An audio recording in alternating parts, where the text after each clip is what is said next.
మోతీచూర్ లడ్డు చేయడం చాలా simple. So విధానం చూద్దాం రండి. ఉందమ్మా, ఎందుకు?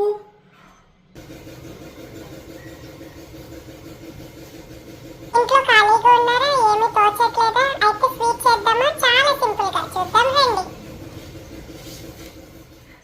అమ్మగారు ఉంది. పకోడీ చేయడం ఎలా? తయారీ విధానం. ఉంది. బజ్జీలు చేయడం ఎలా? తయారీ విధానం. కావాల్సినవి. ఉంది.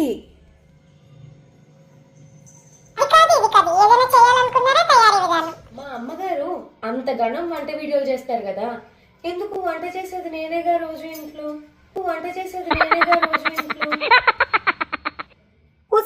ఇప్పుడు నీ మాట వినది వంటగదిలోకి వెళ్ళి వండిందనుకో, అది తినలేక మనం సావాలే తల్లి. Intelligent fellow.